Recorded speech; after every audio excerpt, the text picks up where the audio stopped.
नमस्कार। अपन net GRF के topic को आगे बढ़ाते हुए आज अपन डिस्कस कर रहे हैं शिक्षण अभिक्षमता में एक टॉपिक आता है अपना, उसका नाम है ऑनलाइन शिक्षण। तो आज हम बात करने जा रहे हैं ऑनलाइन शिक्षण की। ऑनलाइन शिक्षण जैसे एक ऐसा नाम है जिससे आज सभी विद्यार्थी वाकिफ होते हैं, क्योंकि ऐसा शिक्षण जो किसी इंटरनेट के माध्यम से सीखा जाता है, इंटरनेट के माध्यम से दिया जाता है या सीखा जाता है, उसको ऑनलाइन शिक्षण कहा जाता है, ऑनलाइन टीचिंग कहा जाता है। इसका अभी देखा जाए तो कोविड के बाद बहुत ज्यादा क्रेज है और चल रहा है। हर विद्यार्थी ये चाहता है कि मैं ऑनलाइन पढ़ूं। ऑनलाइन पढ़ने में कुछ बेनिफिट्स भी होते हैं तो कुछ नुकसान भी होते हैं, लेकिन ऑनलाइन शिक्षण में काफी अहमियत रखता है, काफी हद तक है उसका प्रभाव पड़ चुका है। ऑनलाइन शिक्षण की बात कर रहे हैं और हायर एजुकेशन में ऑनलाइन का कुछ ज्यादा ही जोर रहता है। इसमें यह होता है कि इंटरनेट की कनेक्टिविटी होना जरूरी है। अगर इंटरनेट नहीं है तो फिर ऑनलाइन है वो थोड़ा सा मुश्किल भरा हो सकता है। तो ये पूरा का पूरा जो डिपेंड रहता है वो कंप्यूटर और इंटरनेट पर डिपेंड रहता है। ऑनलाइन पर बात करते हैं कि ऐसे कौन कौन से तरीके होते हैं जिसको ओपन सोर्स के नाम से जाना जाता है। ठीक है, ओपन सोर्स जो खुले होते हैं। और खुले सोर्सों की बात करते हैं तो इसमें मॉडल्स की बात आती है कि ऐसे सोर्सेज, ऐसे तरीके जो सभी के लिए खुले हुए हो, सभी उसको आराम से कर सकते हैं, उसको अपन मॉडल्स के नाम से जान सकते हैं, सोर्सेज के नाम से अपन बात कर सकते हैं। तो इसमें सबसे बड़ा जो नाम आता है वो आता है मैसिव मूक का आता है। मूक जो है वो सबसे बड़ा वर्तमान में चलने वाला है हायर एजुकेशन में, वो है मूक है। मूक का मतलब होता है मैसिव ओपन ऑनलाइन कोर्स, यानी ऐसा खुला प्लेटफॉर्म है, खुला वातावरण है कि कोई भी विद्यार्थी किसी भी तरह से सीखने के लिए वो प्रतिबद्ध नहीं है, बाध्य नहीं है, वो अपने अनुसार सीख सकता है, किसी भी तरीके से सीख सकता है। उसके लिए सीखने के लिए बहुत सारी जगह खुली हुई है, एकदम ये तरीके सारे के सारे ऑनलाइन रहते हैं और उसमें उसको कोर्स को है चूज करना होता है। तो चाहे वो कंप्यूटर के माध्यम से, मोबाइल के माध्यम से ऑनलाइन है वो चूज कर सकता है, ऑनलाइन में जा सकता है। अब इसके कुछ स्टेप होते हैं, कुछ तरीके होते हैं, उस तरीकों के द्वारा इसको अच्छे से सीखा जा सकता है। तो अपन मूक की बात करते हैं, दो तरीकों से बात करता है। एक तो होता है स्पेसिफिक कोर्स को लेकर बात करता है जिसमें फोकस दिया जाता है किसी कंडीशन को लेकर, और एक होता है बिल्कुल ही खुला होता है। तो इसमें दो कंडीशन बनती हैं अपनी, एक तो कहते हैं अपन सी मूक्स और एक होता है एक्स मूक। ये थोड़ा मॉडर्न कंसेप्ट का रहता है और ये थोड़ा ट्रेडिशनल कंसेप्ट का रहता है। यानी ये कम्युनिटी एंड कनेक्शन पर फोकस करता है। जो भी रिजल्ट ओरिएंटेड चीजें हैं, कोर्स में जो सीखने वाली चीजें, सिखाई जाने वाली चीजें, उसी को लेकर फोकस करता है। ये सारी चीजें होती हैं और ये जो है वो एक फ्लेक्सिबिलिटी चीजों को लेकर रहता है, बिल्कुल फ्लेक्सी रहता है। तो इसके दो पार्ट होते हैं मूक के, सी मूक एंड एक्स मूक। ओपन सोर्सेज की बात कर जा रही है अपन कि ऐसे कौन कौन से सोर्सेज जो ओपन होते हैं जो सरकार के द्वारा। तो हायर एजुकेशन में बहुत से ऐसे ओपन सोर्सेज हैं जिसको अपन वन बाय वन समझेंगे, लेकिन पहले इसी के कंसेप्ट को अपन क्लियर करते रहते हैं। ठीक है, अब बुक्स को पहली बार अपन देखते हैं कि पहली बार कब आया था। तो ये पहली बार आया था 2008 में आया था, और 2008 में एक व्यक्ति था जिसका नाम था जॉर्ज सिमेंस और स्टीफन डाउन्स। इन दोनों ने उसको शुरू किया था, 2008 के संदर्भ में शुरू किया था। और इसको है वो एक प्लेटफॉर्म दिया गया, प्लेटफॉर्म बनाया गया ताकि कोई भी विद्यार्थी किसी भी जगह रह के ऑनलाइन शिक्षण से जुड़ सकता है, अपनी शिक्षा को वो लगातार बनाए रख सकता है। ये सारा का सारा है वो सिस्टम रहता है। पर उसके लिए यही रहता है कि उसके लिए कंप्यूटर से जुड़े कोई भी संसाधन है उसके पास उपलब्ध हो, जैसे कंप्यूटर हो, इंटरनेट का कनेक्शन हो, मोबाइल हो, वो भी उसकी नेट कनेक्टिविटी प्रॉपर वे में हो, तब जाके इनसे जुड़ा जा सकता है और इसको कंप्लीटली किया जा सकता है। इसकी पहुंच है वो आसानी से बनाया जा सकता है। और इसके लिए कुछ सिलेबस डिजाइन किया गया है, कुछ ऐसी बातें डिजाइन की गई हैं कि उन्हीं से अनुसार ये सारी चीजें रहती हैं। तो कौन कौन सी बातें हैं, कौन कौन सी इसकी विशेषता है मूक की, तो इसको कंटिन्यूटी में बनाए रखने के लिए काम आती हैं। तो इसमें यह होता है कि एक तो सिलेबस का फॉर्मेट आवश्यक होता है। ठीक है, पाठ्यक्रम का प्रारूप कह सकते हैं, फॉर्मेट कह सकते हैं,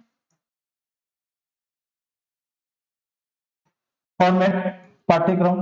यानी कोई भी चीज सीखी जा सकती है तो सीखने का एक तरीका होना चाहिए, एक व्यवस्थित क्रम होना चाहिए जिसको हम पाठ्यक्रम कह सकते हैं। तो पाठ्यक्रम जरूरी है। अगर पाठ्यक्रम नहीं है, फॉर्मेट नहीं है उसका, तो क्या सीख रहे क्या नहीं सीख रहे उसके बारे में कोई जानकारी नहीं सकते। तो अपन कह सकते हैं फॉर्मेट होना जरूरी है, एक ऐसा तरीका हो जिसके द्वारा उस चीजों को किया जा सकता है। ठीक है, फिर अपन कहते हैं कि इसमें एक पाठ्यक्रम सीखने का एक जो तरीका होना चाहिए वो कौन सा हो। तो उसको अपन कह सकते हैं लर्निंग प्लेटफॉर्म या अधिगम प्रतिरूप।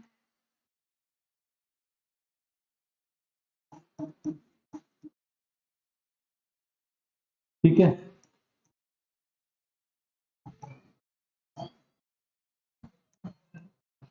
प्लेटफॉर्म कह सकते हैं। यानी कोई भी सीखने के लिए प्लेटफॉर्म होना जरूरी है। जैसे आप स्कूल में जाते हैं, कॉलेज में जाते हैं, यूनिवर्सिटी में जाते हैं, तो वहां ऑफलाइन माध्यम से कोर्स सिखाया जाता है। अपने पास सिलेबस होता है, उस सिलेबस की अवधि, उस सिलेबस का जो भी सिस्टम होता है वो एक निश्चित अवधि में अपने को कंप्लीट करवाया जाता है। तो वो जो एक प्लेटफॉर्म होता है, वैसा का वैसा ऑनलाइन में भी एक प्लेटफॉर्म होना बहुत ही जरूरी है। वो प्लेटफॉर्म अपना ऑनलाइन हो सकता है, ऑफलाइन हो सकता है, या दोनों का मिले जुले स्वरूप हो सकता है। तो यहाँ जो होता है वो या तो ऑनलाइन रहेगा या फिर मिला जुला स्वरूप रहेगा, ऑनलाइन या फिर मिक्स्ड रहेगा, मिश्रित रहेगा। क्योंकि बहुत सारी चीजें होती है वो अगर आप ऑफलाइन भी सीख रहे हो लेकिन इसको भी ऑनलाइन किसी न किसी माध्यम से उसमें जुड़ा रहना पड़ता, सीखना पड़ता है, तो इसका जो प्लेटफॉर्म रहेगा वो रहेगा ऑनलाइन या फिर मिक्स फॉर्मेट। ठीक है, और ये जो फॉर्मेट है वो बना रहेगा। तो ये पाठ्यक्रम है तो एक कंप्लीट है, उसको किया जा सकता है, इस तरीके से इसको पूरा किया जा सकता है, ये इसकी विशेषताओं में मानते हैं। फिर अपन कहते हैं कि पाठ्यक्रम कितना करेंगे, तो नंबर ऑफ सिलेबस कह सकते हैं, नंबर ऑफ यानी पाठ्यक्रम की संख्या। एक पाठ्यक्रम करेंगे, दो पाठ्यक्रम करेंगे, तीन करेंगे, तो पाठ्यक्रम की संख्या, नंबर ऑफ सिलेबस कह सकते हैं आप इसको, पाठ्यक्रम की संख्या, इसको पूरा किया जाता है। यानी आप कोई भी ऑनलाइन सीखेंगे तो कितनी सीखेंगे, एक सिलेबस को कंप्लीट करेंगे, दो को करेंगे, तीन को करेंगे, चार को, तो उसको अपने को डिजाइन करना होता है या फिर अपने को चूज करना होता है कि उसके अनुसार अपन साथ में करेंगे। ठीक है, फिर उसमें कितनी संख्या में लोग होंगे या कितनी संख्या में अपन उससे जुड़े रहेंगे या कितनी संख्या तक जुड़े रहेंगे, तो उसका भी डेटा है वो अपने को बताना होता है। इसको कह सकते हैं अपन अवधि भी कह सकते हैं, कितनी अवधि तक अपन उसमें जुड़े रहेंगे। कोई कोर्स होता है वो 3 महीने का होता है, 6 महीने का होता है, साल का भी होता है, और कुछ है अभी प्रेजेंट में जो डिजाइन किए जा रहे हैं वो 7-7 दिन के भी कोर्स रहते हैं, तो ये भी रहता है। ठीक है, फिर उसमें आती है कि लैंग्वेज कौन सी रहेगी, आपकी भाषा, यानी जो भी चीज सीखी जाती है वो किस भाषा में रहेगी। तो अपने को मूक के माध्यम से ये भी देखना होगा कि मेथड कौन सा रहेगा, सॉरी भाषा कौन सी रहेगी। अभी वर्तमान में देखते हैं तो हिंदी, इंग्लिश, इनके साथ साथ अन्य जो क्षेत्रीय लैंग्वेज है वो भी सभी इसमें शामिल कर दी गई है और वो आसानी से इसके द्वारा मिल जाती है। अगर नहीं मिलती है तो सामान्यतः इंग्लिश है वो हर एक जगह मिल जाती है।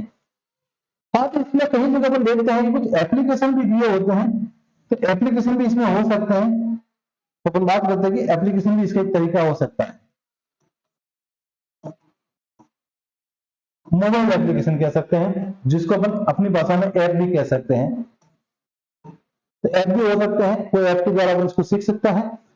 इस तरह से इसको पूरी की पूरी चीजों को कंप्लीट किया जा सकता है।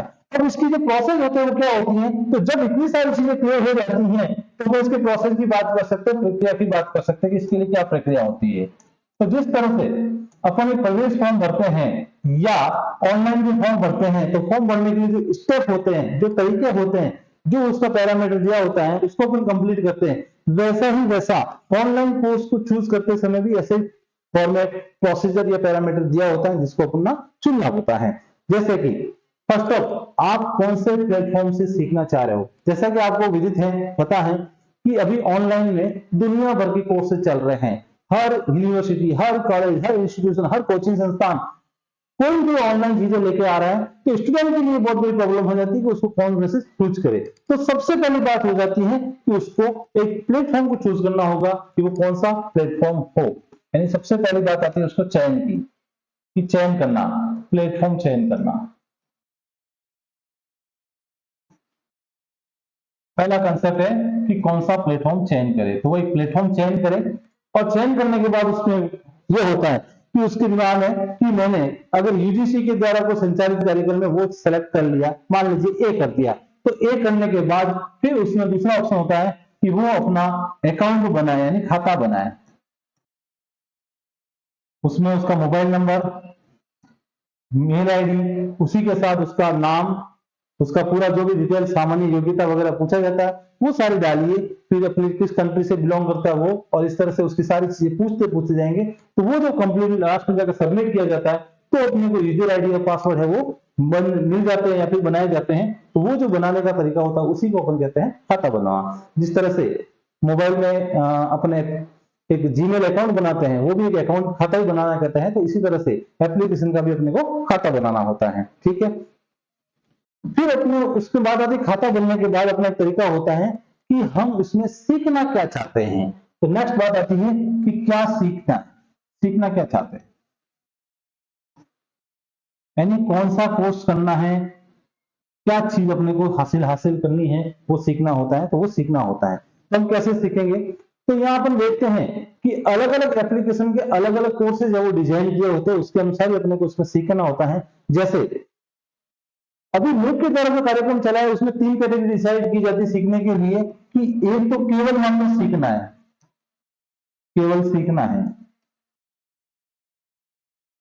एक ये होता है कि हम सीखे और सीखने के साथ ही हमें प्रमाण पत्र भी मिलना चाहिए। तो ये दूसरा होता है प्रमाण पत्र के साथ सीखना,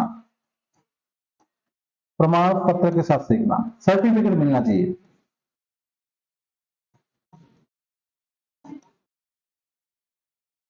केवल और केवल व्यक्ति ज्ञान के लिए सीखना है, लाभ के लिए सीखना है तो वो सीखना हो जाएगा।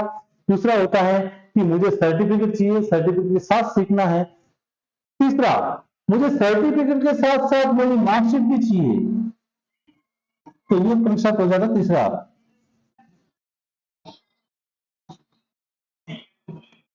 ये 3 कंसेप्ट के द्वारा सीखा जाता है। तो अगर पहला केवल आपका कंसेप्ट है पहला वाला कि मुझे केवल और केवल सीखना है, केवल सीखना है, तो इसके लिए सिंपल फॉर्मेट है। आप ऑनलाइन एप्लीकेशन पे जाइए, चूज कीजिए कौन सा एप्लीकेशन है, अकाउंट बनाइए और उसको सीख लीजिए। आपका जो भी ड्यूरेशन होती है, 7 दिन का कोर्स है, 15 दिन का कोर्स है, 1 महीने का कोर्स है, उसको कंप्लीट कर दीजिए। दूसरा होता है कि मुझे सर्टिफिकेट के साथ सीखना है, प्रमाण पत्र के साथ सीखना है, तो उसके लिए आपको कोर्स चूज करना है, साथ में उसका एक नॉमिनल फी होता है, वो नॉमिनल फी आपको पे करना होता है, तब जाकर उसको कंप्लीट करने के बाद आपको ग्रेडिंग के साथ सर्टिफिकेट मिल जाता है।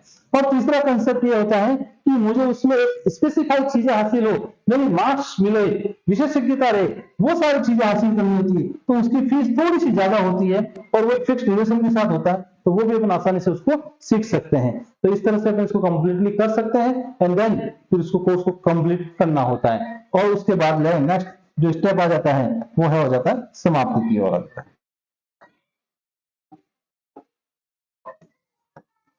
कोर्स समाप्ति। तो ये लास्ट कंसेप्ट होता है। इस तरह से आप अपने ऑनलाइन कोर्स को पूरा कंप्लीट कर सकते हैं, सीख सकते हैं और ये सारी चीजें हो जाती हैं। अब अपन बात करते हैं कि ये जो कंसेप्ट है भारत में कब से चल रहा है, भारत में क्या क्या इसके पाठ्यक्रम है। तो भारत में भी देखा जाए तो लगभग 2008 के आसपास से चल रहा है और अभी हायर एजुकेशन में इन्होंने बहुत सारी चीजें हैं वो डाल दी गई हैं, अलग अलग लेवल पे इनको अलग अलग चीजें को है वो कंटिन्यू कर दिया जाता है। तो भारत में मुख्य प्लेटफॉर्म की बात करते अलग अलग एजेंसीज को इसमें दिया है भारत में।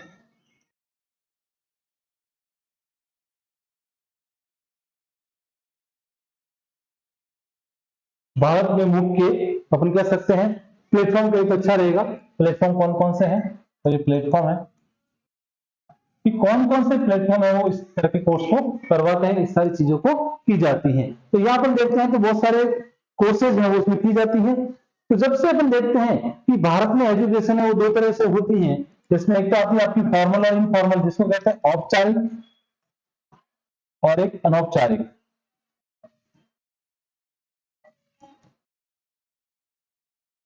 और एक कंसेप्ट और है निरौपचारिक। औपचारिक जिसका एक निश्चित पाठ्यक्रम होता है, निश्चित समय होता है, उसमें किया जाता है औपचारिक।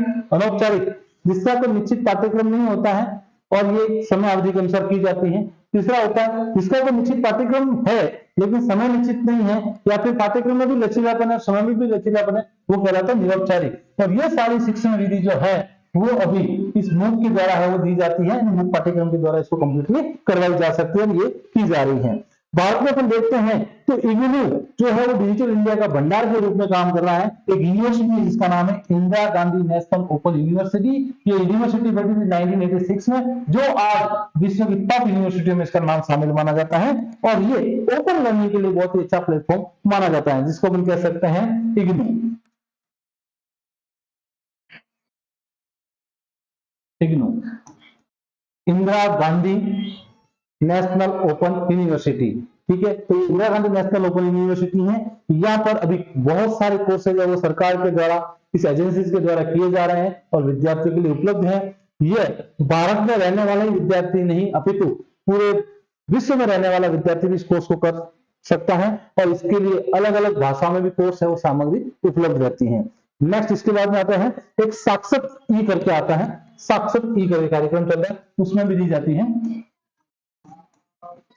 साक्षर ई। ठीक है, साक्षर ई करके भी एक सरकार का कार्यक्रम चलाया जाता है, उसमें यह है ऐसे कि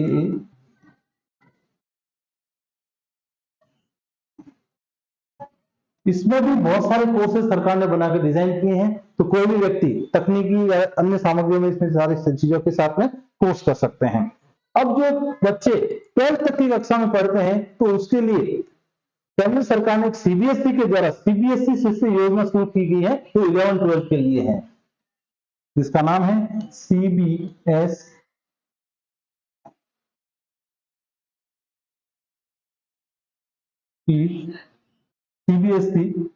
शिष्य कार्यक्रम। और ये जो रहती है वो 11th एंड 12th के बच्चों के लिए रहती है,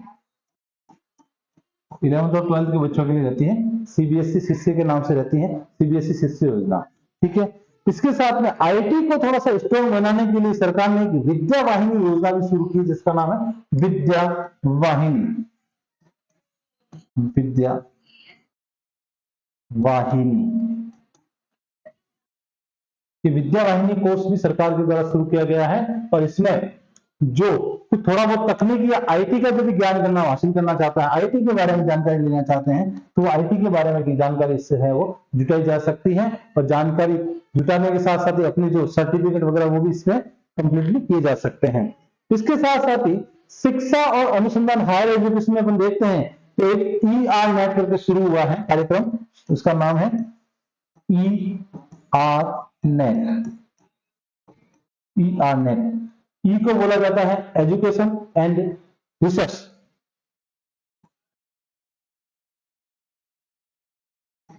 education and research, research net. तो एजुकेशन एंड रिसर्च के नाम से नेट यानी इंटरनेट के द्वारा कोई चीजें वो करवाई जाती हैं, जिसमें इनका जो पर्पज होता है वो यही है कि जो भी ड्रॉप आउट स्टूडेंट होते हैं, जो स्कूल से जोड़ चुके हैं या फिर कॉलेज से जोड़ चुके हैं, उनको है वो शिक्षा से जोड़ना है, या फिर ये भी कह सकते हैं कि स्कूल और कॉलेज के मध्य जो पुल बना होता है उस पुल को पाटना है, पुल को बनाए रखना है, इस पुल के द्वारा स्कूली विद्यार्थियों को कॉलेज विद्यार्थियों से जोड़ना है, ये इनका कार्यक्रम होता है। एक भारत सरकार ने अपना सैटेलाइट भी शुरू किया गया है और उसके नाम है एजुकेट, EDUSAT।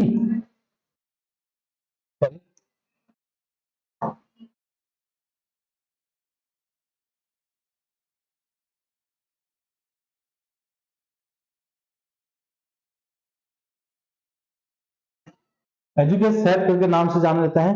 तो ये एक सैटेलाइट है और सैटेलाइट के द्वारा सैटेलाइट के द्वारा मतलब एक कार्यक्रम चलाया जाता है जो आप घर पे टीवी के माध्यम से, अपने मोबाइल के माध्यम से भी है वो देख सकते हैं। और एडुसेट एक उपग्रह का नाम है और इस उपग्रह के द्वारा सारे के सारे कोर्सेज वो रन करवाए जाते हैं, वो चलता रहता है। इसका एक पर्टिकुलर समय होता है, उस समय के अनुसार ही चलता रहता है और उसके लिए 2 घंटे के लिए कार्य चलता रहता है और आप उसको देख सकते हैं, इसकी असाइनमेंट है वो कंप्लीट कर सकते हैं और अपना सर्टिफिकेट है वो प्राप्त कर सकते हैं।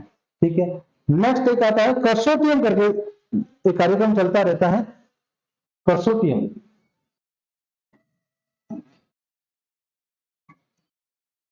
कंसोर्टियम, ये कंसोर्टियम कार्यक्रम जो है ये भी टीवी के द्वारा चलाई जाने वाली चीजें होती हैं, जिसमें अधिक से अधिक टीवी का प्रयोग किया जाता है और ये कार्यक्रम एक चैनल के द्वारा आता रहता है। विद्यार्थी जो भी इसमें एनरोल होते हैं वो अपने घर पे टीवी के माध्यम से उन चीजों को देख सकते हैं और अपने असाइनमेंट सबमिट करके इस कार्यक्रम को पूरा कर सकता है। ठीक है, और अभी एक और कार्यक्रम चलाया जा रहा है जो यूनिवर्सिटी और यूनिवर्सिटी को जोड़ने, यानी एक यूनिवर्सिटी की अन्य यूनिवर्सिटी की लाइब्रेरी को जोड़ने, या फिर यूनिवर्सिटी में जो अलग अलग लाइब्रेरी बनी हुई होती है, जैसे आर्ट की बनी है, साइंस की बनी है, कॉमर्स की बनी है, इंजीनियरिंग की बनी है, उन सभी लाइब्रेरी को एक कार्यक्रम के द्वारा जोड़ा जाता है। उनके लिए इनफिनिट नेट करके कार्यक्रम शुरू किया गया है।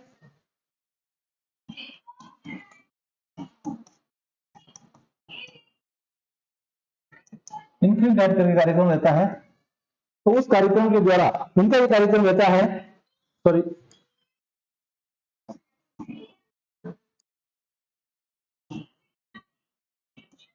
उस कार्यक्रम के द्वारा यूनिवर्सिटी के द्वारा जुड़ी हुई जितने भी जो कॉलेज होती है, यूनिवर्सिटी होती है, या उनके द्वारा जो भी लाइब्रेरी है, वो सारी की सारी लाइब्रेरी उससे कनेक्ट हो जाती हैं और उस कनेक्टिंग के द्वारा उन सभी चीजें उनको मिल जाती है आसानी से, ताकि उनको एक लाइब्रेरी से दूसरी लाइब्रेरी जाने की जरूरत नहीं पड़ती है। तो ये कार्यक्रम है वो जोड़े जाते हैं। साथ में आपको एक ईपीजी पाठशाला भी जुड़ी जाती है। ईपीजी पाठशाला, ईपीजी पाठशाला ये कहती है कि विद्यार्थी स्टूडेंट्स जब अपना कोर्स करके शिक्षा से थोड़ा दूर हट जाता है, लेकिन वो पीजी करना चाहता है, पीजी के कोर्स के कुछ ऐसे मापदंड उसके बारे में जानना चाहता है, तो वो ईपीजी पाठशाला कोर्स होता है, उसके द्वारा जुड़ जाता है और अपना कोर्स है वो कंप्लीटली कर सकता है आराम से। ये जो है वो इसमें ई बुक डाउनलोड कर सकता है, यूजीसी की कुछ चीजें होती है वो उसमें दी जाती हैं और उससे वो जुड़ा रह सकता है और अपने को आपको है वो शिक्षा से जुड़ा रह सकता है। तो ये सारी चीजें जो होती हैं वो इसके द्वारा जुड़ी रहती हैं और MOOC कार्यक्रम को अच्छा बनाया जा सकता है। भारत सरकार ने कार्यक्रम और शुरू किया गया जिसका नाम है स्वयं। तो स्वयं के बारे में अपन नेक्स्ट एक कार्यक्रम के बारे में जानेंगे। आज की कोशिश में अपन MOOC के बारे में जाना, MOOC द्वारा चलाई जाने वाली चीजें जानी जाएंगे, जिसमें एक्स MOOC है, सी MOOC है, ये दोनों इंपोर्टेंट बातें बताई गई है इसमें, और ये अलग अलग कार्यक्रमों के द्वारा जाना जाता है या करवाए जाते हैं। भारत में MOOC के बहुत सारे प्लेटफॉर्म है, जिसमें इग्नू का हो गया, साक्षात हो गया, सीबीएसई शिक्षा पाठ्यक्रम, विद्यावाहिनी है, ERNet है, हम बात करते हैं एजुसेट है, कंसोर्टियम है, इंक्लूबिटी है, ईपीजी पाठशाला, ये सभी कार्यक्रम जो हैं वो MOOC के द्वारा चलाए जा रहे हैं। कोई भी विद्यार्थी इन सभी चीजों से जुड़ना चाहता है तो वो इंटरनेट के द्वारा, मोबाइल के इंटरनेट की सहायता से मोबाइल या कंप्यूटर के द्वारा इन सभी पाठ्यक्रमों में जुड़ सकता है।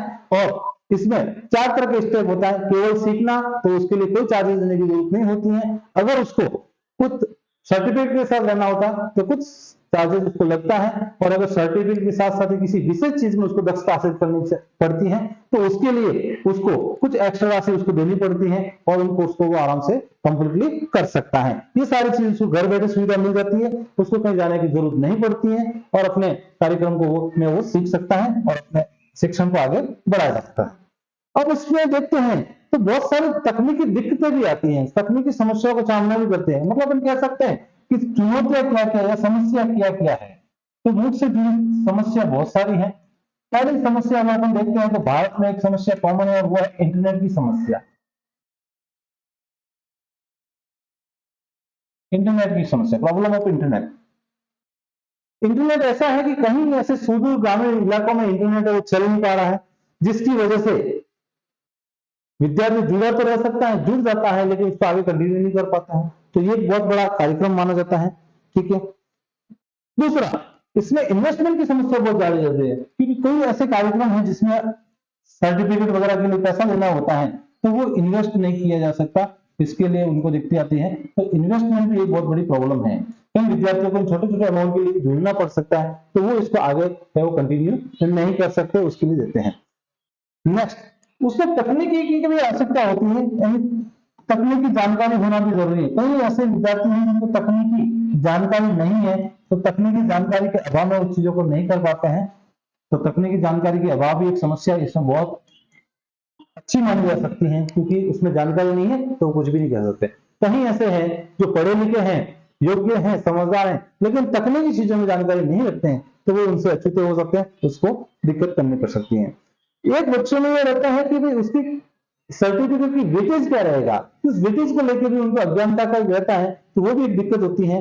वो सारी चीजें भी रहती हैं। एक भाषा की भी समस्या होती है कि बच्चा अच्छे से भाषा नहीं कर सकता, तो भाषा की समस्या बन जाती है, उसके लिए वो उसे जुड़ नहीं सकता है, तकनीकी समस्या हो जाती है। तो ऐसे अलग अलग चीजों के लिए रहती है। एक उसके दिमाग में आता है कि इसकी सर्टिफिकेट की वेटेज, तो वो गुणवत्ता की बात कर सकते हैं कि गुणवत्ता है तो उसकी ऐसी की ऐसी बनी रहे या नहीं, वो भी इसकी समस्या मानी जा सकती है। इन सभी चीजों की वजह से ये जो है पाठ्यक्रम वो आम जनता से, आम व्यक्तियों से, आम विद्यार्थी जो रहते हैं उनसे थोड़ा सा भी दूरी बनाए हुए, उनके बीच में ये काफी दूरी बनाई हुई है। तो कहीं ना कहीं उन सभी चीजों के बारे में विद्यार्थी नहीं जान रहा है, नहीं समझ पा रहा है, एक अज्ञानता कह सकते हैं, उसकी वजह से ये भी दूरी बनी हुई है, लेकिन सरकार ने बहुत सारे प्रयास किए हैं, उसके द्वारा इन सभी चीजों से वो जुड़ा जा सकता है, बात की जा सकती है। ठीक है, अब आता है नेक्स्ट, अपन बात करते हैं स्वयं की। एक अच्छा सरकार के द्वारा पाठ्यक्रम चलाया जा रहा है जिसका नाम है स्वयं।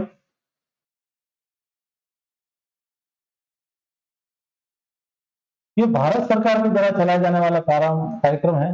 ये भारत सरकार द्वारा चलाया जा रहा है। भारत सरकार ने इस कोर्स को शुरू किया गया है, और इसका जो है कि ये सभी विद्यार्थियों की पहुंच को सुलभ बनाए, सभी विद्यार्थी इससे जुड़े, और एक शिक्षा के क्षेत्र में नई चीजों का समावेश करे, यही सरकार का उद्देश्य है। इसी को चीज को लेकर ये जुड़ी गई है। ये जो है वो पहला कार्यक्रम ऐसा कि स्वदेशी है, इसको हम स्वदेशी कार्यक्रम कह सकते हैं कि अपने देश का कार्यक्रम है। तो ये स्वदेशी कार्यक्रम है स्वयं का, और इसमें यूनिवर्सिटी के द्वारा बहुत सारे कोर्सेज हैं वो इसमें अपलोड कर दिए जाते हैं, छोटे छोटे प्रोग्राम बनाए के अपलोड किए जाते हैं, जिसमें विशेष विशेषज्ञ आईटी विशेषज्ञों का योगदान होता है, और सारे कोर्सेज वो रहते हैं। इसमें 4 पार्टों में कोर्स पूरा डिवाइड होता है, 4 भागों में विभाजित है ये।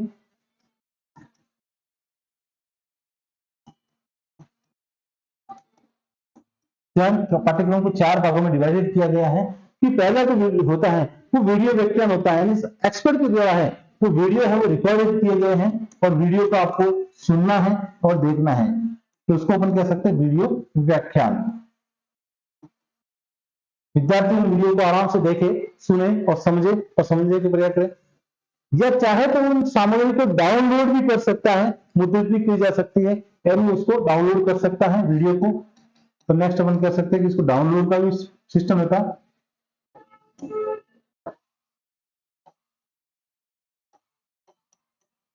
अगर विद्यार्थी चाहता है कि मैंने इस कार्यक्रम को कितना सीखा है और मेरा सेल्फ असेसमेंट करना है, मेरा इवेल्यूएट करना है, मुझे मूल्यांकन करना है, तो वो उसमें एक परीक्षा कार्यक्रम होता है, उसके द्वारा वो मूल्यांकन भी कर सकता है।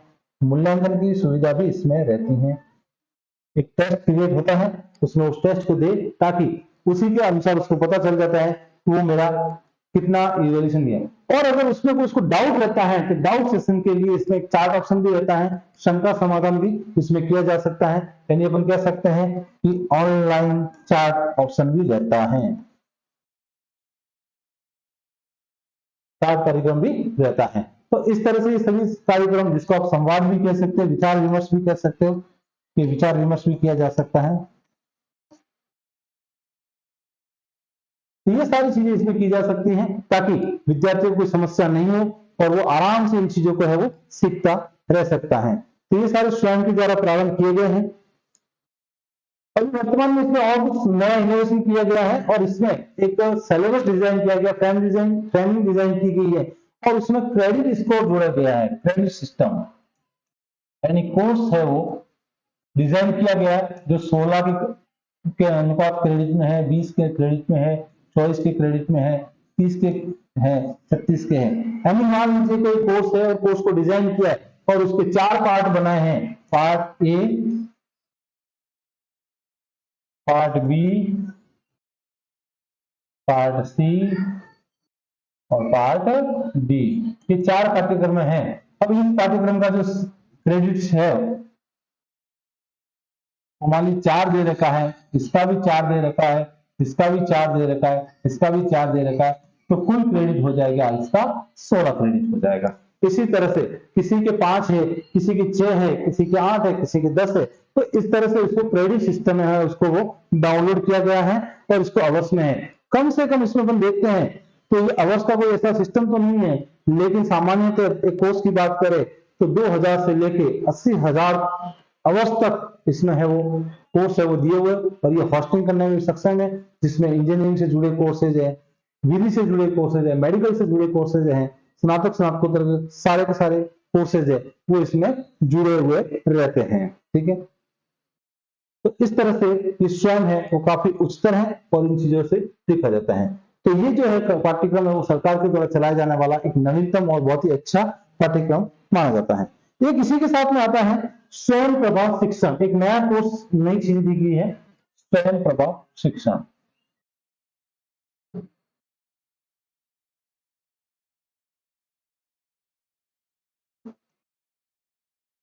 स्वयं प्रभा शिक्षण क्या है?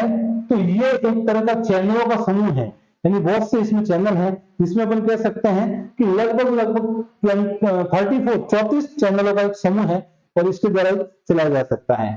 34 चैनल का ग्रुप है ये।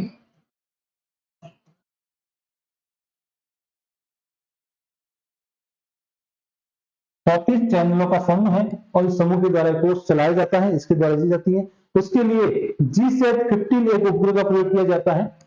एक अपना सैटेलाइट है GSAT 15, और ये सैटेलाइट उपग्रह है वो 24 घंटे काम करता है। इसके लिए कोई ड्यूरेशन फिक्स नहीं है कि 24 घंटे काम करता है। टीवी ऑन कीजिए और इसमें स्वयं प्रभा शिक्षण को जो है ऑन कीजिए, तो उसके लिए शिक्षण है वो चलता रहता है। तो 24 घंटे चलने वाला कार्यक्रम रहता है, और उसमें हर दिन हर 4 घंटे में कोई उनकी नई सामग्री इसमें डाली जाती है, नई चीजें उसमें ली जाती हैं। तो इसको अपन ये सारा का सारा है वो देख सकते हैं, इसका यूज कर सकते हैं। अब इसमें क्या क्या चीज होती है? तो इसमें एक तो होता है हायर एजुकेशन, उच्च शिक्षा को शामिल किया गया है। उच्च शिक्षा से जुड़ा पार्ट भी इसमें रहता है, उससे जुड़ी बहुत सारी जानकारी उसमें रहती है, तो हायर एजुकेशन में भी रहती है। फिर अपन बात करते हैं कि स्कूली शिक्षा को भी इसमें जोड़ा है, तो स्कूली शिक्षा को इसमें दिया है विद्यालय शिक्षा, जिसमें 9 से 12 दिया गया है। विद्यालय शिक्षा जिसमें आ जाएगा 9 से 12 तक की जो भी बच्चे पढ़ते हैं उन सभी का है वो शिक्षण इसमें शामिल किया गया है। और फिर अपन बात करते हैं कि सारा का सारा जो सिलेबस है वो सिलेबस बेस ही है, पूरा का पूरा पाठ्यक्रम है वो पाठ्यक्रम पे आधारित है, और जीवन से जीने वाली यानी जीवन की जो इच्छा होती है, या कह सकते हैं जीवन से जुड़ा पाठ्यक्रम है। तो यहाँ पर कह सकते हैं कि जीवन से जुड़ा पाठ्यक्रम है ये।